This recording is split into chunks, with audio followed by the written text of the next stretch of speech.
Tell me a little bit about your family. Okay, well, I'm totally blind, and both my children have special needs. They have a form of muscular dystrophy, and Madison is 11, and Sam is 15, and Sam just had 5 surgeries on his neck to repair his neck because he had spine surgery a couple years ago, and his neck kind of disintegrated, so he had 5 surgeries on that. And Madison just had hip surgery and to get some plates out of her hip where she had some hip issues. And my husband is in a nursing home and has been there since June, I guess, but he's been in the hospital since February. Okay. Yeah. So, wow, that's amazing that you are Yeah. still doing what Well, you're doing. it's amazing just saying it. I'm like, wow, how do we overcome all that? Yeah, for sure. Yeah. So, can you tell us a little bit about what happened the night of the storm? The night of the storm, the kids and I, it kind of started pretty slow. The rain was kind of going all day, and we just kind of was relaxing in the house. And then our friends was texting us to see if we were going to get out, and I was like, well, is it really getting that bad out there? And we went out there, and it was up on our ramp some, and it wasn't bad. So I sent them pictures, and they're like, well, you probably need to get out of there soon. So we started making arrangements for us to get out of there, and we called a friend of ours, and she came down and looked, and she said, yeah, the water's coming up, so you guys need to get out. They called the fire department, and they were going to get us, but we never heard from them. And the kids and I just kind of hunkered down, and about all this time it was raining, and about 9 o'clock that night, water started coming in the house. And it just got worse as the evening went on. By the time all the water got in, it was about 2 feet in my living room, and throughout the house it was anywhere from 14 inches to 3 foot. And then I told the kids we just need to relax and rest and see what happens. And it was about 7 o'clock that morning, Friday morning, because we were there about 14 hours. And the guys from, what was it, Fairfax?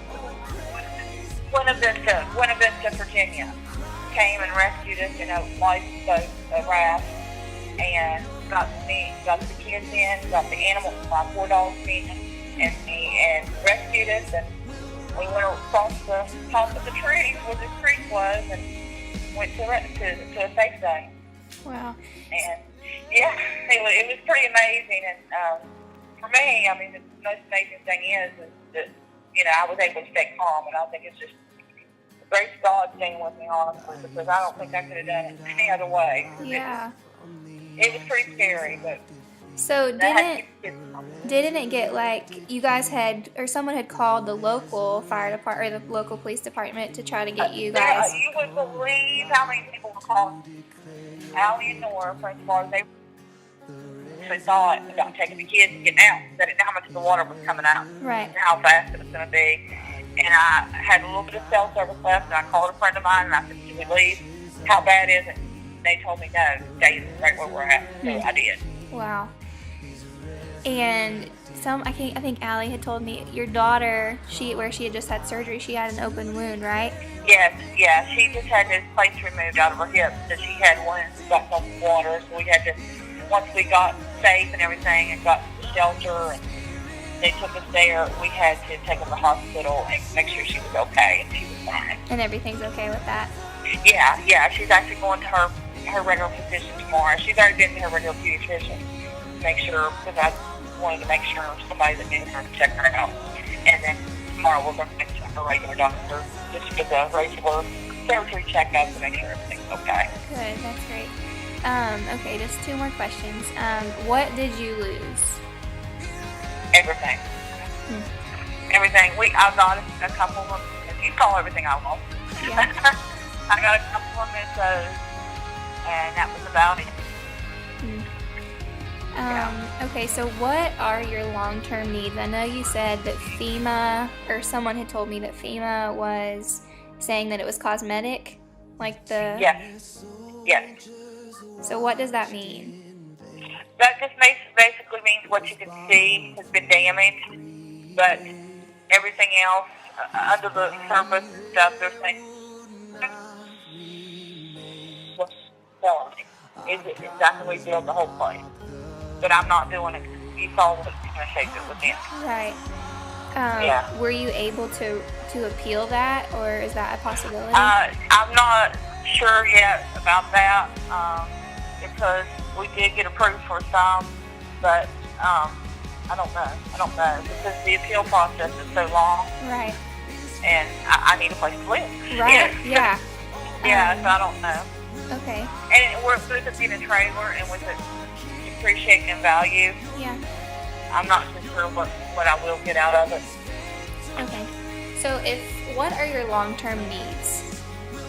I know that your immediate needs are met, right? Because you have a place to stay right now. Right. And The long-term needs is basically a permanent place to live, and just the everyday needs, furniture, everyday things.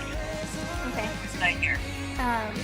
So I would love to share your story. There's a lot of people who have reached out wanting to help, and they just don't know how. And so I was thinking that I was going to share your story with the people that have come to me and asked me, since we went, we got to see all of the things that were happening where you live. And so I just wanted to share that story and tell them what your long-term needs are, because we know that your short-term needs are met, but we also know that you need a place to live and that you have long-term needs. Right. So that it's just so overwhelming, but as time goes on, it'll be more. I'll be able to tell people what I need more. Okay. We'll be able to get it. Okay. Perfect.